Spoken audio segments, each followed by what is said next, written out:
Now we're not quite sure what the Free World League is doing here, but it's probably going to be self-defeating. That's just generally how they roll. Command interface initiated.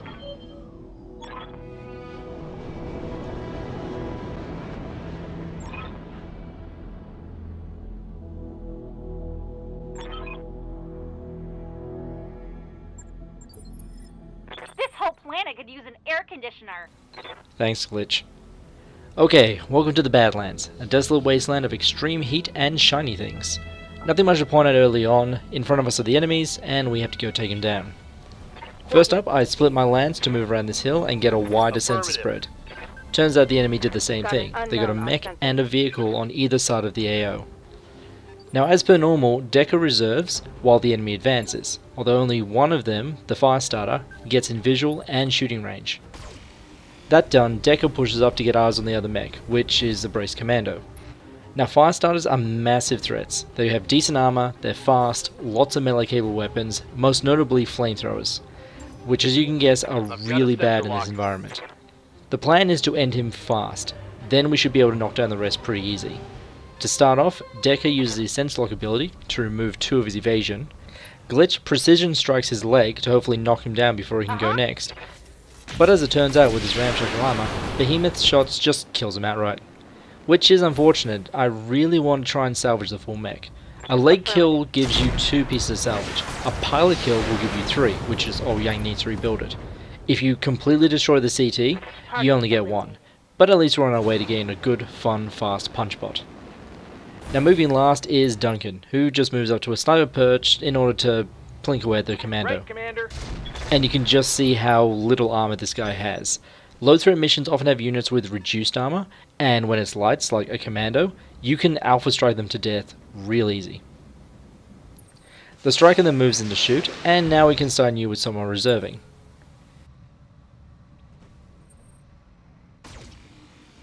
Okay. We could probably declare this suicide by mercenary. He made a move that gave him no evasion, he has low armor, didn't brace, and yeah, it goes like that. Let's get fired up. There's work to do. So we just have to clean up these tanks. Galleon pretty much dies as quickly as Commando. The Striker though surprisingly survives for a full round of shooting. However, he did not consider the melee round. Engaging.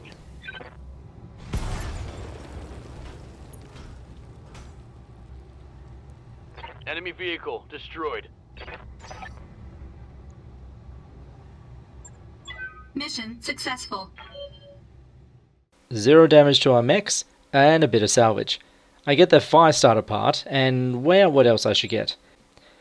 Early on, any weapons that you can salvage are useful to help flesh out your mechs and make them a little bit more specialized, even the common ones like medium lasers. Now I go for the SRM-6 because they are always great, even on the assault and heavy mechs, for short-range missile boats. Back on the Leopard, I decide to swing by the shops. Now normally you do this before a mission, since that takes up a day, and if you find something cool to buy, and then you can refit it on a mech, and that's another day down from refitting it. But you know, it's early game, I don't have a lot of money, refits take too long, and you know, there's probably nothing much in the store really to, Oh. I know I'm going to regret this one. New weapon systems available. A component with pluses on it means it's an advanced version that's a lot more effective. They're not quite lost tech, but they're starting to get there. Now you can get 3+ gear sometimes. They tend to have a couple of different upgrades, and they tend to be pretty high. A 1+ is generally what you'll find around the place. You can even salvage them off the enemy. Now this 2+ LRM-20 is a very good catch, since it does extra stability damage, which is per missile, as well as increased chances to cause a crit, which is per hit, which is again per missile. Which means that you have not only the ability to cause extra stability damage, even if a couple of them miss, you're going to be causing enough to knock over mechs pretty fast. Now I'm still not going to cover the mech lab in detail just yet. There will be time for us to do a deep dive once I get some more equipment. For right now, here's the absolute basics. Each mech has a tonnage limit. A set amount of their weight is reserved for the engine and structure, the rest of it is a free-for-all for the armor, weapons, and equipment. Armor can be altered for free. Yang can just dismount and reattach it at his leisure, and also for no cost. Components take time and money though. Now since I plan to cram an LRM-20 into a Shadowhawk, which is really not designed for it, I'm going to use the lazy option of stripping it and starting with an empty hulk. Now only do this if you're doing major mods, if you're completely replacing weapons or equipment. Now only ever do this if you're going to do a major refit, if you're completely replacing just about all of the weapons and equipment. If you want to swap a component or two, just remove individual bits to get some space or weight back, and then add what you need. Since not only does it take time and money to dismount things, if you want to put it back, unless you get it in the exact same slot it was in before, then Yang will also require time and money to do so. Anyway, LRM goes into the right torso that has missile slots, plus 1 ton of ammo. 120 missiles, or about 6 salvos worth for this thing. Now since this thing is still going to be working at range, which is where LRMs live, I decided to try and replace the AC-5 back to where it was.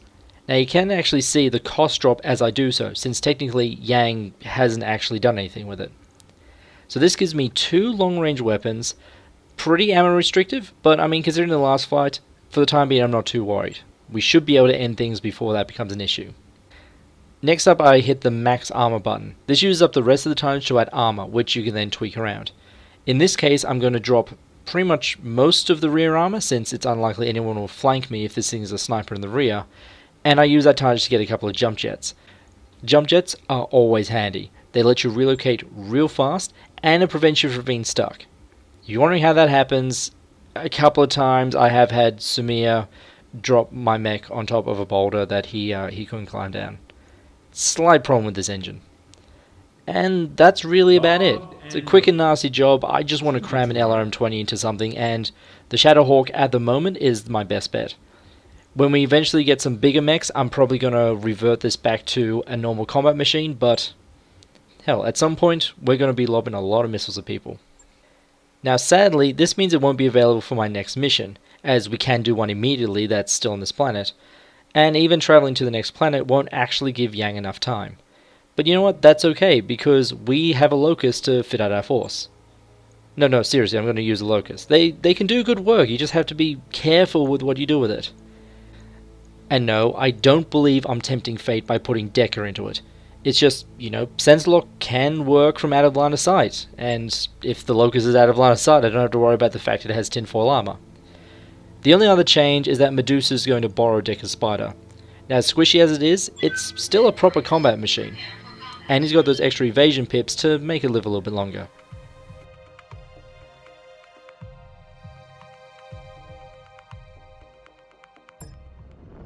Command interface initiated.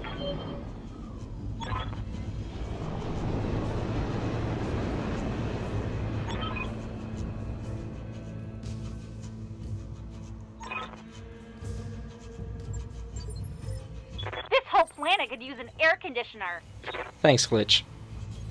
Coordinates received. This mission flows pretty well, so as we enter the sensor range, and take a second to Time to admire earn how our pretty money. our robots look, let's talk about terrain. Now I've already seen forests, which give you cover which causes you to take 25% less damage, but it slows down your movement.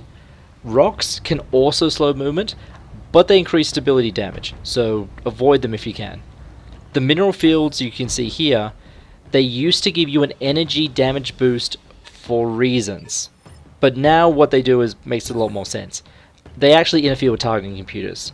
You get a big bonus to not being hit while you stand in them, while also taking a small penalty to hit the enemy.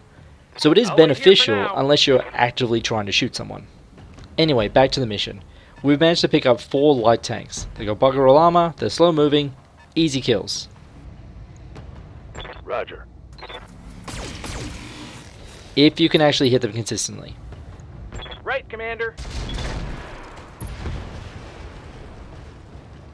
You like that? So despite the serious tonnage gap, these guys just keep rolling into us. Which means that the Locust can stomp one. Targeting for physical attack.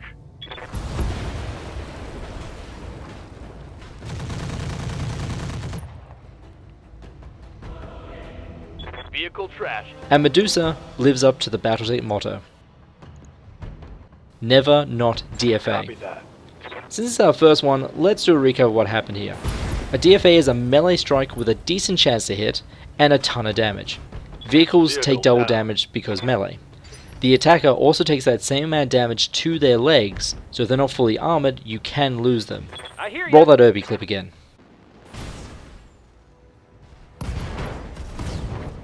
Oh no! Yep. Regardless, that's 3. And 4. Yep, nice. Easy going. Too easy. Hang on a sec. You like that? So despite not engaging mechs, we can still salvage weapons, which gets me another SRM6 and a smattering of other goodies. I consider it a fair trade for the Spider being in the shop again. However, before Yang can even get to the thing, Darius has an announcement. We got a possible client from the Canopian nobility. No real details, except they explicitly want us, and they want to chat at Bellerophon, which just so happens to be where we're at, so, let's go meet our client.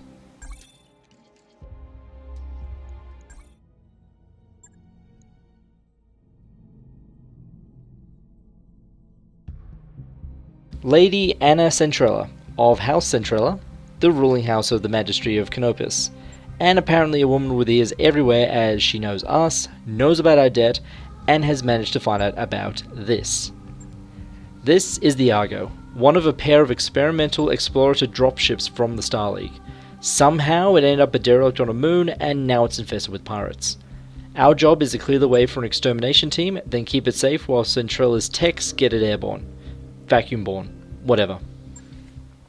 So next time, we head to Alloway to partake in a very well-paying mission, and once that's done, we can start looking into why we've been headhunted by someone that high up.